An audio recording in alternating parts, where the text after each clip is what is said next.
हाँ जी। देखिए, हमारा आज का चैप्टर है making of a global world, a very important chapter of contemporary world politics और you can say world history. Making of the global world. देखिए, जब आप इस चैप्टर को स्टडी करते हैं, माइंड में एक कंसेप्ट रहता है कि ग्लोबल वर्ल्ड अभी कुछ समय पहले की ही बात है। मतलब अभी 40-50 ईयर्स बिफोर, जब भी जिसे भी किसी कंट्री में आप एग्जिस्ट कर रहे हैं, उससे 40-50 ईयर्स पहले की बात है कि ग्लोबल वर्ल्ड एस्टेब्लिश हुआ। ये एक बहुत बड़ा मिसकंसेप्शन है। अगर आप हिस्ट्री को एक कंटिन्यूअस प्रोसेस के फॉर्म में देखते चले जाएंगे तो आपको ये रियलाइज हो जाएगा कि ग्लोबलाइजेशन अभी का कोई एस्पेक्ट नहीं है। ये बहुत पुराने समय से एग्जिस्ट कर रहा है और इसके डिफरेंट डिफरेंट फॉर्म्स हुआ करते थे। हाँ, ये बात सही है कि आज के डेट में, यानी कि लास्ट 100 और 50 ईयर्स के अंदर, काफी रैपिडली और बहुत लार्ज स्केल के ऊपर ग्लोबलाइजेशन हुआ। तो इसलिए इस एरा को हम ग्लोबलाइजेशन से ट्रीट करते हैं। लेकिन ग्लोबलाइजेशन के मीनिंग समझने होंगे और फिर आपको क्लियर होगा कि ग्लोबलाइजेशन किस टाइम से एग्जिस्ट करता है। दूसरी बात, हम ये चैप्टर पढ़ क्यों रहे हैं? आज की डेट में अगर आप देखें तो आज आप प्रॉपर हर वे में, इकोनॉमिकली, पॉलिटिकली, सोशली और कल्चरली पूरे ग्लोब यानी कि पूरे वर्ल्ड के साथ इंटरकनेक्टेडनेस रखते हैं। इस इंटरकनेक्टेडनेस को अगर आप बेटर वे में अंडरस्टैंड करना चाहते हैं तो इसका एक हिस्टोरिकल एस्पेक्ट समझना जरूरी है। आज जो चीजें एग्जिस्ट कर रही हैं आपके अमेरिका के साथ, जिस तरह के भी कमर्शियल, जिस तरह के भी पॉलिटिकल, सोशल या कल्चरल रिलेशंस एग्जिस्ट कर रहे हैं, उसको अगर आप बेटर वे में अभी अंडरस्टैंड करना चाहते हैं, बेटर वे में फ्यूचर में शेप करना चाहते हैं और जितनी भी प्रॉब्लम्स हैं उन्हें रेक्टिफाई करना चाहते हैं, तो ये आज दिन तक किस वे में प्रोसीड हुए हैं और ये कैसे ग्रेजुअली बने हैं और कुछ चीजें बिगड़ी हैं, इनको समझना बहुत जरूरी है। This is the purpose of the chapter, जो आपको सारी चीजें बहुत बड़े पैमाने पर क्लियर करेगा। हमने जो पिछला चैप्टर पढ़ा था 9th क्लास का, उस 9th क्लास में हमने पढ़ा था forest society and the globalisation and colonialism. हमने ये पढ़ा कि किस तरह से जब वर्ल्ड एक दूसरे के साथ कनेक्ट होता है तो उसका कुछ कम्युनिटीज को बेटर बेनिफिट मिलता है और कुछ कम्युनिटीज जो है वो डिग्रेड होती हैं, जिन्हें उस इंटरकनेक्टेडनेस के लॉसेस भी बेयर करने पड़ते हैं। उसमें से एक कम्युनिटी हमने स्टडी की थी फॉरेस्ट सोसाइटी। इसके बाद हम स्टडी करेंगे पेस्टोरलिस्ट और हम पीजेंट्स भी स्टडी करेंगे। लेकिन जब आपने 15-16 सेंचुरी से लेकर के 1980s और 1990s टिल डेट तक ट्राइबल एटमॉस्फेयर को समझ लिया है, उन पर आए हर तरह के इम्पैक्ट को अच्छे से अंडरस्टैंड किया, ऐसे में आपको ये समझना होगा कि जिसको हम सो कॉल्ड इंडस्ट्रियलाइजेशन कहते हैं, उस इंडस्ट्रियलाइजेशन के पर्टिकुलर एरियाज में ग्लोब लेवल पे क्या हो रहा था। आपने तो उसका एक बाय प्रोडक्ट अंडरस्टैंड किया ना, कि उसका इनडायरेक्ट इम्पैक्ट कैसा पड़ा ट्राइबल कम्युनिटीज पे। अब डायरेक्टली जिस एरियाज में किस एरियाज में होता है इंडस्ट्रियलाइजेशन, यानी कि सिटीज में। दूसरा, डेवलप्ड कंट्रीज में। तीसरा, डेवलपिंग कंट्रीज के साथ। तो कुल मिलाकर के ये पर्टिकुलर एस्पेक्ट स्टडी करना बहुत जरूरी है, जिसमें आपको वो मेन स्ट्रीम एक्टिविटीज क्लियर हो जाएंगी कि और कितनी सारी कम्युनिटीज पे इसका क्या असर पड़ा, किस तरह से कुछ कंट्रीज डेवलप्ड और कुछ कंट्रीज डेवलपिंग हो जाती हैं, किस तरह से एक ओल्ड और एक न्यू वर्ल्ड बनता है, कैसे फर्स्ट, सेकंड और थर्ड कंट्रीज बनती हैं, first world countries, second world countries, third world countries, कैसे अचानक से न्यू इंटरनेशनल इकोनॉमिक ऑर्डर की मांग क्रिएट होती है वर्ल्ड लेवल पर, और क्यों आज की डेट में वो जो सो कॉल्ड डेवलपिंग कंट्रीज हैं उनके डेवलप्ड कंट्रीज के साथ कई तरह के कन्फ्लिक्ट हैं। अगर हम हारमोनियस और पीसफुल वे में ग्लोबल रिलेशंस को आगे बढ़ाना चाहते हैं और एक प्रोडक्टिव ग्लोबलाइजेशन अचीव करना चाहते हैं, उसके लिए हमें कौन सी गलतियों को सुधारना होगा, तो उस सुधार को समझने के लिए आज हम उन गलतियों को पढ़ेंगे। ठीक है, तो वो गलतियां समझ आएंगी, सुधार आप खुद करोगे। चलते हैं, शुरुआत करते हैं। हम प्री मॉडर्न वर्ल्ड की बात करते हैं। ठीक है, इस चैप्टर को हम 3 फेजेस में डिवाइड कर लेते हैं। एक वो फेज जो सो कॉल्ड मॉडर्न फेज से पहले का फेज है, इसमें आप काफी पीछे तक चले जाएंगे और इसे एक कंप्लीटली ओवरव्यू के फॉर्म पे कवर करेंगे, इसको डिटेल में नहीं कवर करेंगे। इसके बाद 19th सेंचुरी यानी कि 1815 से 1914 तक का टाइम, ये 100 साल का दौर जिसने बड़े पैमाने पर इस मॉडर्न वर्ल्ड को जन्म दिया, और यही है वो ग्लोबलाइजेशन का एक एक्चुअल दौर। और उसके बाद वॉर जो होती है, फर्स्ट वर्ल्ड वॉर, उसके बाद का पोस्ट वॉर पीरियड, यानी कि पहले फर्स्ट वर्ल्ड वॉर फिर सेकेंड वर्ल्ड वॉर, इसके बीच के पीरियड को आप स्टडी करेंगे, इंटर वॉर पीरियड हो जाएगा। सारी वॉर खत्म होने के बाद जो एक न्यू वर्ल्ड एग्जिस्ट करेगा, उसमें आप पोस्ट वॉर पीरियड के दौरान क्या क्या किया जाता है उसको समझेंगे। तो ये सारे फेजेस में सारा ही कुछ कवर होगा, सारे कॉन्टिनेंट्स इसमें कवर होंगे, यूरोप भी कवर होगा, अमेरिका, अफ्रीका और एशिया। हर कॉन्टिनेंट को कवर करने का कॉन्टेक्स्ट हर बुक में अलग अलग होता है। जब हम बात करें कॉन्टिनेंट कवर करने का, तो फिजिकल ज्योग्राफी के वाइज अगर कवर करेंगे तो रिवर्स की बात होगी, लैंड की बात होगी, माउंटेन्स की बात होगी। सोशल ज्योग्राफी की बात करेंगे तो आप वहाँ के लोगों की, उनके पहनावे की, खान पान की बात करेंगे। जब आप वर्ल्ड हिस्ट्री के कॉन्टेक्स्ट में बात कर रहे हैं और आप कह रहे हैं कि अब हम सारे कॉन्टिनेंट्स कवर करेंगे, तो आप उन इवेंट्स और उनसे जुड़े प्रोसेसेस की बात करेंगे जिन्होंने इन सालों के दौरान की वर्ल्ड हिस्ट्री को जन्म दिया है। और वो इवेंट्स और प्रोसेसेस वो हैं जिन्होंने मास लेवल पर वहाँ के लोग, उनकी जिंदगी और उनसे जुड़े हुए economy, social, political, cultural aspect को प्रभावित किया। तो ये चीजें स्टडी करनी है, हम हर चीज को यहाँ पे स्टडी नहीं करेंगे। शुरुआत कुछ इस तरह से होती है कि अगर आप देखें तो जो सोसाइटीज हैं ये शुरू दिन से ही ग्लोबलाइज्ड हुआ करती थी। उसको समझाने के लिए ऑथर ने कई सारे एग्जाम्पल्स देने की कोशिश की है। उन एग्जाम्पल्स में से एक एग्जाम्पल काफी कॉमन है, वो है सिल्क रोड का। अगर आप सिल्क रोड की बात करें और आपके पास अगर ग्लोब है तो आप ये देख पाएंगे कि सिल्क रोड ऑलमोस्ट चाइना के ईस्टर्न कोस्ट से शुरू होकर के पूरे पूरे सेंट्रल एशिया में पेनिट्रेट करते हुए सीधे यूरोप तक जाया करती थी। यानी कि चाइना से होते हुए यूरोप तक जाने का काम करने के समय ये क्या करते थे, एशिया के सभी एरियाज को इंटीग्रेट करने का काम करते थे। यानी कि सिल्क रोड की काफी सारी ब्रांचेस निकला करती थी जो पूरी तरह से एशिया को आपस में कनेक्ट करते थे, और फर्दर आगे बढ़ने पर इनकी कुछ ब्रांचेस निकलती थी जो अफ्रीका और यूरोप को भी टारगेट करते थे। तो ये जो सिल्क रोड है, इसने यूरोप के, आप कह सकते हैं इंग्लैंड तक से लेकर के एशिया के वियतनाम तक के इलाकों को आपस में पूरी तरह से एक सूत्र में बांधा हुआ था। तो ग्लोबलाइजेशन का एक बहुत बड़ा प्रमाण तो सिल्क रोड से ही मिल जाता है। सिल्क रोड एग्जिस्ट करती थी तो यानी कि इस सिल्क रोड के थ्रू ट्रेड एंड कॉमर्स होता था। चाइना में सिल्क उगाया जाता था, यानी कि सिल्क वॉर्म्स रखे जाते थे और उनसे सिल्क मिलता है, इसे हम कहते हैं सीरीकल्चर। तो चाइना से सिल्क लिया जाता था और उसकी भारी मांग हुआ करती थी वर्ल्ड लेवल पर। जैसे जैसे एम्पायर बनने लगे, उनके एम्पायर होने लगे, और एम्पायर्स अक्सर आपको अपने आप को आम लोगों से अलग दिखाने के लिए सिल्क क्लोथिंग वियर किया करते थे, क्योंकि आम लोग जो हैं वो या तो लिनन जो कि फ्लैक्स से मिला करता था, या वुलन या फिर कॉटन टेक्सटाइल्स पहना करते थे। रूलर इनसे अलग हुआ करता था। तो सिल्क की मांग भारी पैमाने पर बढ़ने लगी पूरी दुनिया में, और सिल्क का ट्रेड काफी फ्लरिशिंग ट्रेड रहा है। बड़े पैमाने पर काफी सारी कंट्रीज जो इस सिल्क रूट पर लाई किया करती थी, उन्होंने समय समय पर अपने रेवेन्यू के सोर्स के तौर पर सिल्क रोड को कभी ना कभी एक्वायर किया है, और यहाँ से जो ट्रेड होता है उस ट्रेड को सेफली कंडक्ट कराने के लिए टोल रिकवर किए हैं, और उन टोल से उनका राज्य और साम्राज्य चलता रहा है। इस कड़ी में अगर हम पीछे से बात करें तो भारत के कुषाण राजा बड़े पैमाने पर, कनिष्क नाम का एक रूलर हुआ करता था, बड़े पैमाने पर इस सिल्क रोड को कहीं ना कहीं एक्वायर किए हुए थे और यहाँ से आने जाने पर टोल वसूला करते थे, यानी कि इसकी सेफ्टी सिक्योरिटी उनके हाथ में थी। आगे हम बढ़ते हैं, थोड़ा मिडेवल टाइम में आते हैं, तो आप अच्छे से जानते हैं कि मंगोल रूलर्स ने इन सिल्क रूट्स को कंट्रोल करके किस तरह से अपना साम्राज्य ट्रेड एंड ट्रांसपोर्ट के दम पर स्थायी बनाया। अदरवाइज वो सेटल्ड एग्रीकल्चरिस्ट तो नहीं थे, वो नॉमैडिक थे। उनके लिए आमदनी का जरिया क्या होता था, ट्रेड से मिलने वाला पैसा। जहां एक तरफ इन सिल्क रूट्स के थ्रू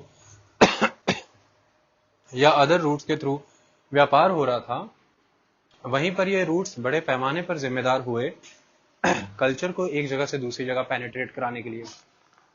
यानी कि अगर हम पीछे से आगे की तरफ आए तो बहुत समय पहले क्रिश्चियन मिशनरीज इसी सिल्क रूट के थ्रू जितनी भी कंट्रीज को ये कनेक्ट करता है उन कंट्रीज में आए क्रिश्चियनिटी का प्रसार करने के लिए, उसे डिस्पर्स करने के लिए।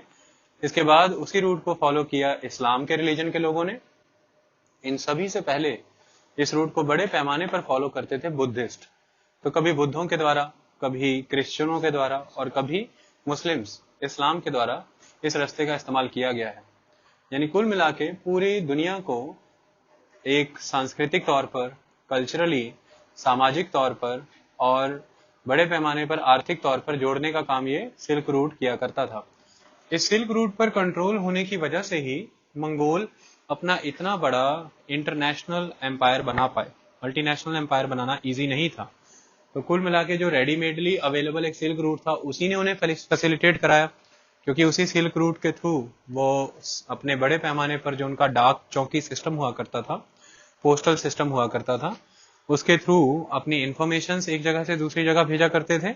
और सेकंड एस्पेक्ट कि जब भी नीड होती थी तो फोर्सेस क्विकली मूव कर जाया करती थी एक जगह से दूसरी जगह के बीच में। तो पॉलिटिकल इंटीग्रेशन की अगर हम बात करें उसके लिए भी सिल्क रूट का बहुत इंपॉर्टेंट रोल रहा है। अगर आप बात करें आइडियाज की, बड़े पैमाने पर फिलॉसफीज, आइडियाज इसी सिल्क रूट के थ्रू आए हैं। तो ग्लोबलाइजेशन का एक दौर उस समय में भी एग्जिस्ट किया करता था, जिसका एक मेन रीजन था एक सिल्क रोड, यानी कि ट्रांसपोर्टेशन का एक जरिया किस तरह से पूरी दुनिया को जोड़ता है और वो दुनिया धीरे धीरे उस एक्सचेंज के मोड को ideas, philosophies, economy, cultural, social and political exchange में कन्वर्ट करते हैं। इसके अलावा अगर आप देखें तो आपको बड़े पैमाने पर ग्लोबलाइजेशन नजर आएगा खान पान में। फूड एक इंपॉर्टेंट एस्पेक्ट हुआ करता था। आज की डेट में आप वर्ल्ड लेवल पर जितने भी फूड ऑब्जर्व करते हैं, इन फूड का कहीं ना कहीं काफी हद तक कॉमन ओरिजिन पाया जाता है। ऑथर एक एग्जांपल देते हैं कि जैसे जो नूडल्स हैं, ऐसा माना जाता है कि नूडल्स का ओरिजिन चाइनीज है और यही नूडल्स चाइनीज लोगों के थ्रू वेस्ट तक आते हैं, यानी कि वेस्ट एशिया तक। और वेस्ट एशिया में आने के बाद यहाँ पर इसे एक नेक्स्ट फॉर्म अचीव होती है। वो फॉर्म इसे अरबिक लोग देते हैं और वही फॉर्म अरबिक लोग एक मेडिटेरेनियन आइलैंड तक लेकर के जाते हैं जिसका नाम है सिसिली। और सिसिली में जाने के बाद वो बन जाती है स्पेगेटी। और आज की डेट में इटली का बेस्ट फूड है और वर्ल्ड फेमस है स्पेगेटीज। यानी कि अगर आप नूडल्स खाते हैं तो नूडल्स से ही थोड़े ब्रॉड और कंटिन्यूअस सेंस में होते हैं ये स्पेगेटीज। और ये क्या है? एक तरह के पास्ता हैं। तो ये पास्ता की एक फॉर्म है। अगर आप इटली जाएंगे, पास्ता के कई तरह के अलग अलग फॉर्म्स आपको मिलेंगे। उसमें से एक फॉर्म ये भी है जो तनी की तरह है, जैसे तनियां होती हैं या डोरियां होती हैं, एक लाइन की तरह, लंबी डोरी की जैसा है। ठीक है। तो ये फूड आज आप देखते हैं एक जगह एशिया के ईस्टर्न फ्रंट पे खाया जा रहा है, एक जगह यूरोप के एक इटली जैसी कंट्री में खाया जा रहा है। ओरिजिन इसका कॉमन है। तो कुल मिला के यहां से पता लगता है कि बड़े पैमाने पर ग्लोबलाइजेशन का दौर था। इसके अलावा अगर हम देखें, भारत का एक इलाका है बॉम्बे।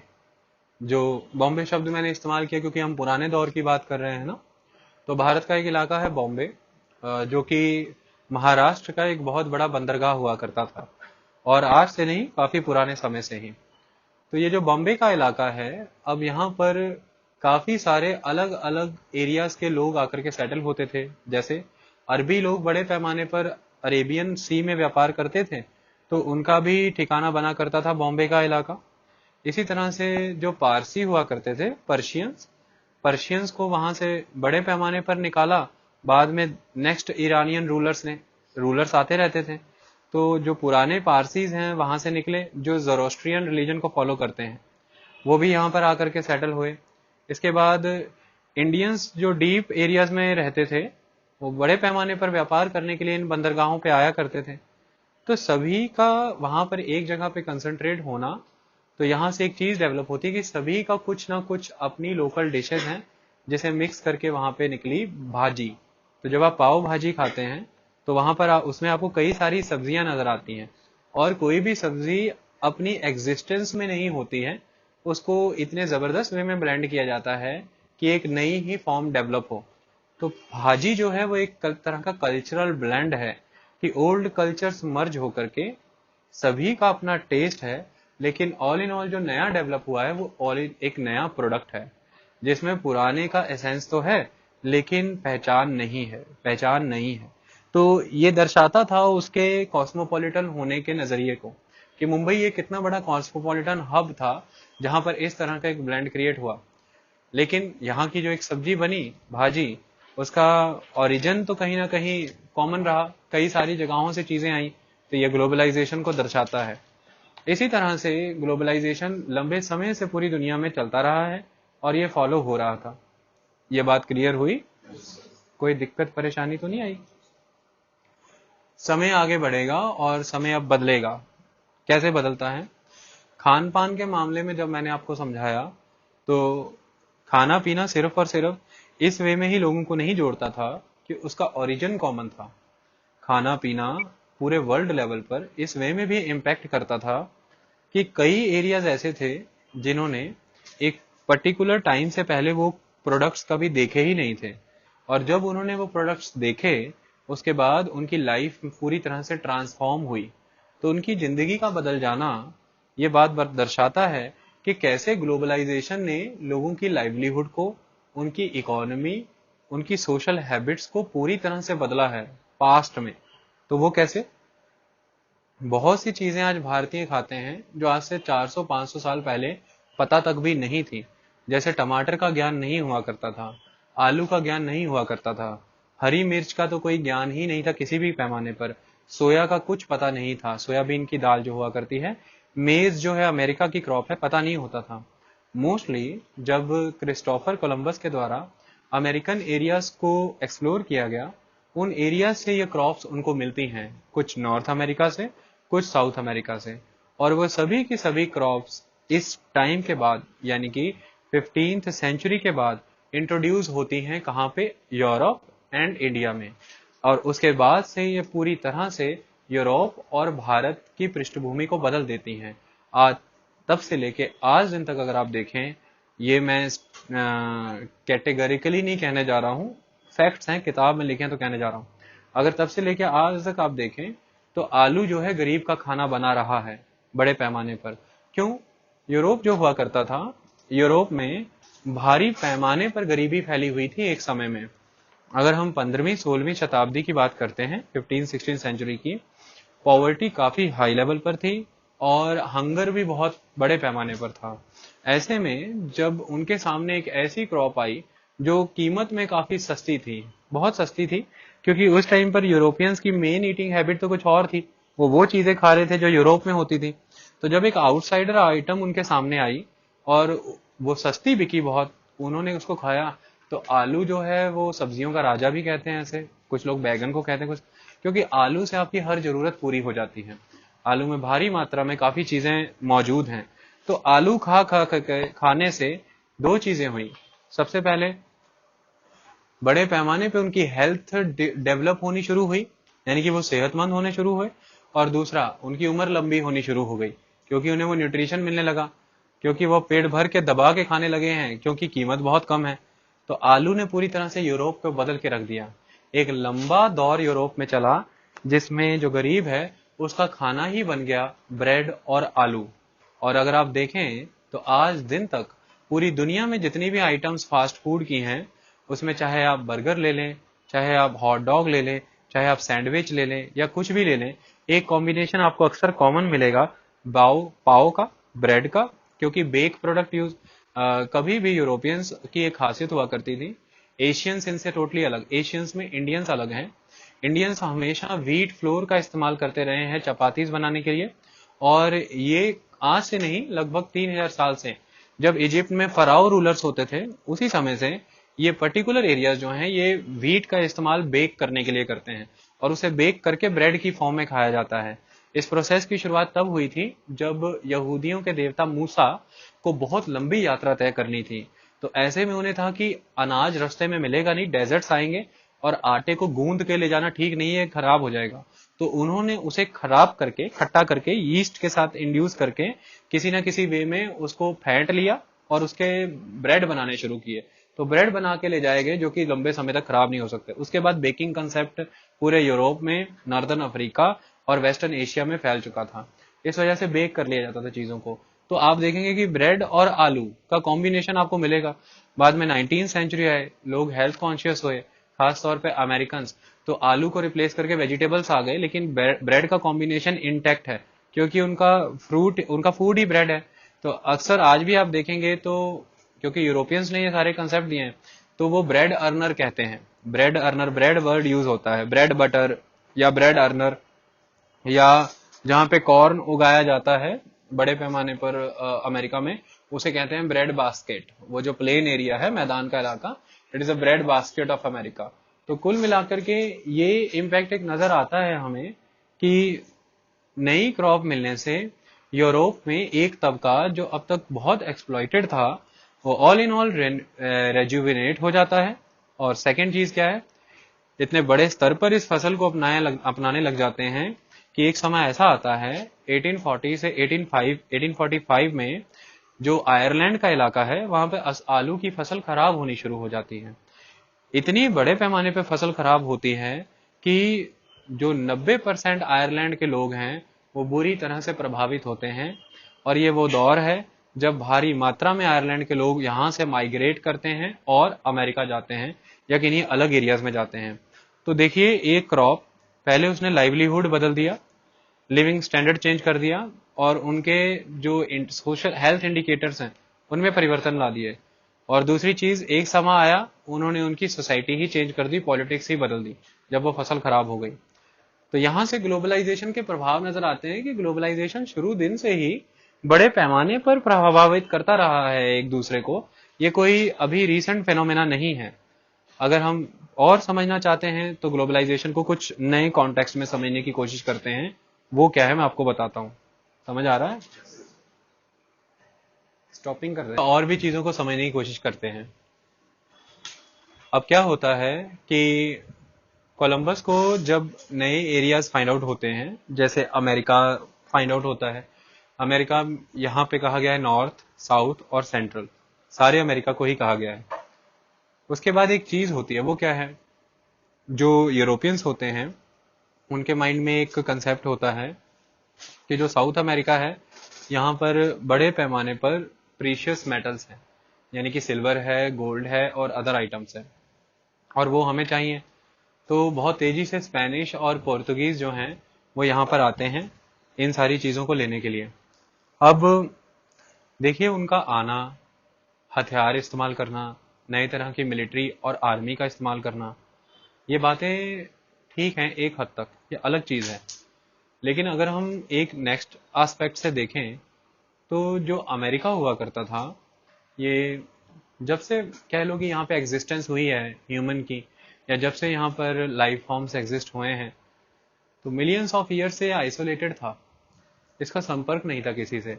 आप देख सकते हैं ना, उसकी फॉर्मेशन भी देखिए कैसी है, पूरी तरह से डिस्कनेक्टेड है ना, एशिया से भी कनेक्टेड नहीं है, बेरिंग स्ट्रेट आ जाता है। अगर आप अमेरिका को देखें तो अमेरिका की खासियत ही क्या है, बिल्कुल डिस्कनेक्टेड है। लेकिन अगर आप अदर कॉन्टिनेंट्स देखें, यूरोप, एशिया और अफ्रीका, कहीं ना कहीं कनेक्टेड है। कैसे? यूरोप जो है वो कनेक्ट हो जाता है रशिया के थ्रू, एशिया से, और फिर एशिया जो है वो कनेक्ट हो जाता है इजिप्ट के थ्रू, अफ्रीका से। एक इंटरकनेक्टेडनेस होने की वजह से ये आपस में मिलते रहे हैं शुरू से ही। और इंडिया जो है ये ट्रेड एंड कॉमर्स का काफी बड़ा सेंटर रह चुका है। अगर आप इंडिया को देखेंगे तो इंडिया में आपको बहुत पुराने टेम्पल्स, आज आप इंडिया घूमिए, आपको बहुत बड़े लेवल पर टेम्पल्स मिलेंगे जिनमें अक्सर इमेजेस होंगी जिसमें बोट्स बनी हुई हैं, शिप बने हुए हैं और देवी देवता उसमें चढ़े हुए हैं। तो इन शिप और इन बोट्स से ये पता चलता है कि इनके समुद्री या फिर नदी के द्वारा व्यापारिक संबंध थे। और भारत का एक एरिया हुआ करता था सूरत, गुजरात में सूरत है, और सूरत कौन सी नदी पे है बेटा? ये ताप्ती नदी पे है, ठीक है। तो ताप्ती नदी एक बहुत इंपॉर्टेंट नदी है, इसे तापी भी कह देते हैं। तो तापी नदी पर सूरत है, और सूरत एक इम्पॉर्टेंट स्टोन कटिंग सेंटर है, डायमंड कटिंग सेंटर है, प्रीशियस स्टोन्स यहाँ पर कटिंग होते हैं। तो सूरत का व्यापार बहुत सदियों से दुनिया के साथ था। इसी तरह से गुजरात का एक और बंदरगाह है भड़ोच। तो कुल मिलाकर के भारत, एशिया, अफ्रीका, यूरोप, इसके बीच में ये समुद्री व्यापार का सिस्टम चलता था। लेकिन अमेरिका की जो जियोलॉजिकल फॉर्मेशन है जिस तरह से, और जो उसकी ज्योग्राफिकल फॉर्मेशन लोकेशन है, इस वजह से वो बड़े पैमाने पर डिस्कनेक्टेड रहा।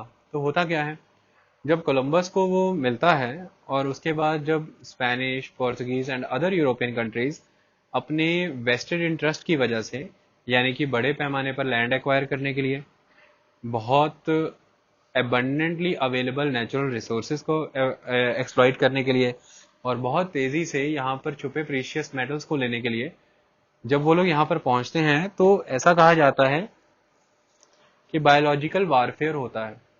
और यूरोपियंस ने और कहीं ना कहीं वहाँ के लोकलाइट लोगों ने भी ये माना कि यूरोपियंस कुछ नहीं कर रहे हैं, उनके बिहाफ पर जो गॉड है वो हमें बायोलॉजिकली मार रहा है। क्योंकि जब यूरोपियंस आए थे उनके साथ स्मॉल पॉक्स आया, और स्मॉल पॉक्स ने ऑलमोस्ट 90% आबादी खत्म कर दी थी साउथ अमेरिका की। यानी कि जो साउथ अमेरिकन थे वो गोलियों, बारूद, हथियार, तलवारों से नहीं मरे, वो बीमारी से मर गए। इम्यूनिटी उनके पास रेज नहीं हो पाई, क्योंकि वो सदियों से एक दूसरे के साथ आइसोलेटेड थे, और जब नई चीजें आई तो वो उसे काउंटर नहीं कर पाए। हथियार तो कोई छीन भी सकता था, और हथियार से खुद को बचा भी सकते थे, हथियार छीन के वापस चलाए भी जा सकते थे, लेकिन बीमारी का क्या किया जा सकता था। वो जो आए थे उनको तो काफी बड़े पैमाने पे इम्यूनिटी थी, और वो दिखती भी नहीं थी बीमारी। तो आपने पिछले चैप्टर में पढ़ा भी कि उन्हें ऐसा लगता था कोई दैवीय श्राप लग गया है। तो एक तरह का ये बायोलॉजिकल वारफेयर ही हुआ, जिसमें केमिकल्स का इस्तेमाल नहीं किया गया है किसी तरह से, लेकिन भगवान ही कर रहा है जो कर रहा है, उन्हें ऐसा लगने लगा। तो बड़े पैमाने पर लोग सफाया हुआ। तो ग्लोबलाइजेशन का हमें प्री मॉडर्न वर्ल्ड में एक ये एग्जाम्पल भी मिलता है कि बड़े पैमाने पर एक एरिया के लोग जब दूसरे एरिया में गए तो वहां के लोगों का उन नए लोगों के द्वारा इंट्रोड्यूस हुई बीमारियों से ही पतन हो गया, खात्मा हो गया। और अमेरिका पे ये जो प्रभाव हुआ, ये ग्लोबलाइजेशन की हिस्ट्री में दर्ज है, और एक इम्पॉर्टेंट इवेंट है जो ये बताता है कि प्री मॉडर्न वर्ल्ड में ग्लोबलाइजेशन किस किस वे में इम्पैक्ट कर रहा था। आप देख रहे हैं क्रॉप्स के वे में इम्पैक्ट हुआ, आप देख सकते हैं ट्रेड रूट के थ्रू रिलीजियस, कल्चरल और इकोनॉमिक एंड पॉलिटिकल इम्पैक्ट हुआ। आप देख सकते हैं किस तरह से एक हेल्थ हजार्ड क्रिएट हुआ और पूरी तरह से बर्बाद कर दिया गया इस सारे इलाके को। सिस्टम थोड़ा सा आगे बढ़ता है, ग्लोबलाइजेशन के और बहुत सारे उदाहरण अब आपको मिलेंगे आगे बढ़ने पर। अगर आप देखें तो जो अरेबियन सी हुआ करता था, ये एक तरह से हॉटस्पॉट हुआ करता था ट्रेड का, बहुत बड़े पैमाने पर ट्रेड हुआ करता था। और इंडिया जो हुआ करता था ये इसका सेंटर हुआ करता था, क्योंकि इंडियन कॉन्टिनेंट यानी कि इंडियन सब कॉन्टिनेंट जो है वो एकदम इंडियन ओशन के सेंटर में लाया करता है।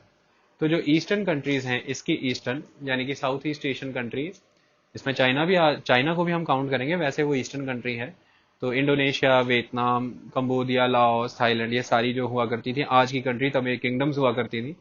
और जो अफ्रीकन कंट्रीज हैं जैसे उनमें इंपॉर्टेंट एरियाज हैं, मोम्बासा है, मोजाम्बिक है, ये सारे एरियाज हैं, इन सभी को आपस में जोड़ने का काम करता था भारत।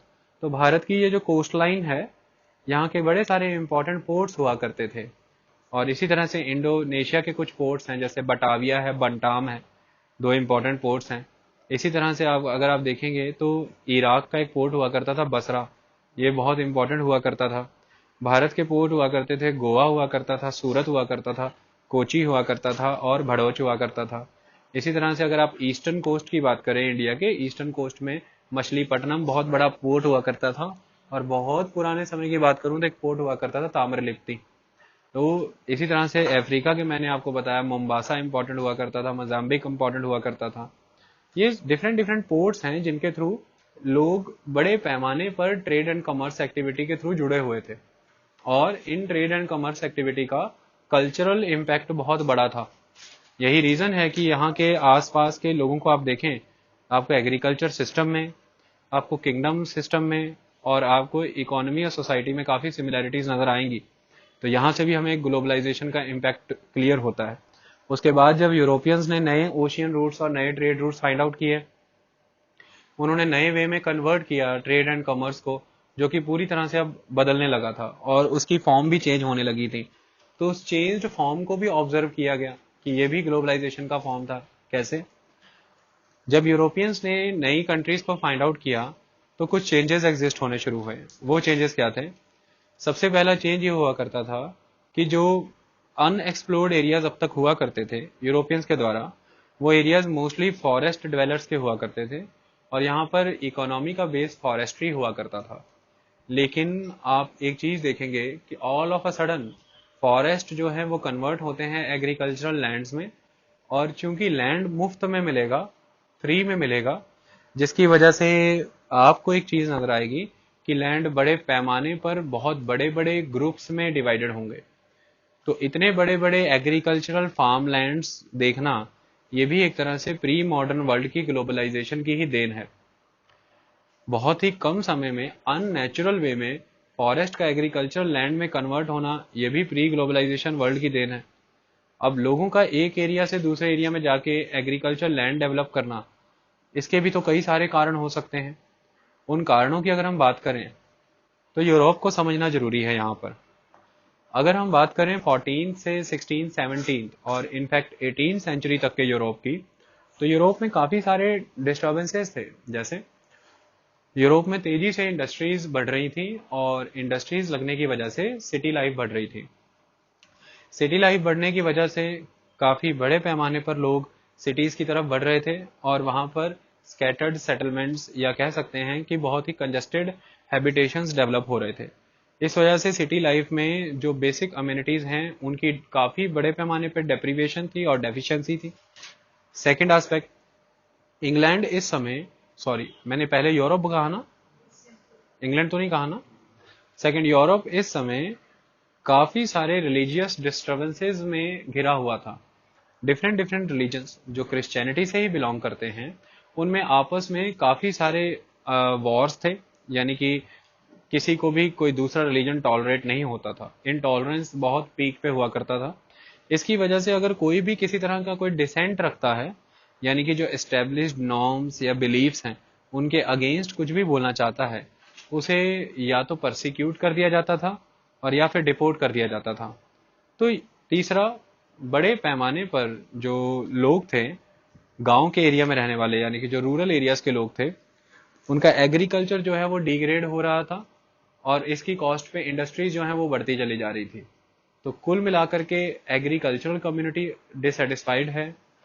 बहुत सारे ऐसे लोग हैं जो उस समय के रिलीजियस स्ट्रक्चर में एब्जॉर्ब नहीं हो पा रहे, और बहुत सारे ऐसे लोग हैं जो न्यूली डेवलप्ड इंडस्ट्रियल सिटीज में अपने आप को उस वे में नहीं पा रहे हैं जैसा उन्होंने कभी सोचा था।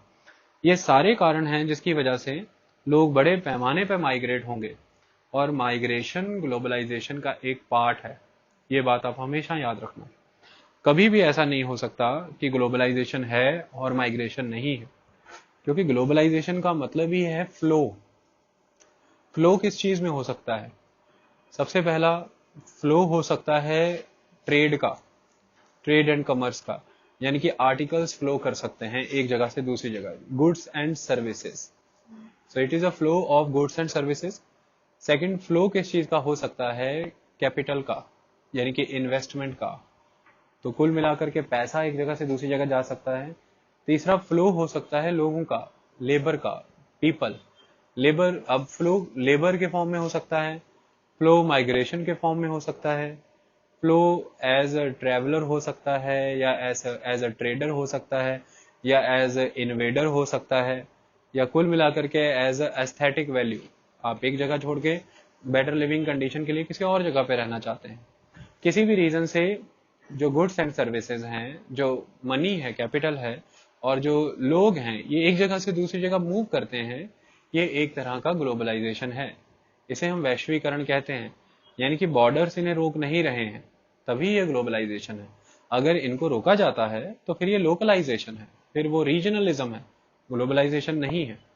तो कुल मिला के बड़े पैमाने पर आप देखेंगे इन दिनों, इन सालों के दौरान, इन सेंचुरीज के दौरान बहुत ही बम्पर माइग्रेशन होता है यूरोप से अमेरिका की तरफ। उसके कुछ बेसिक रीजंस मैंने आपको बताए।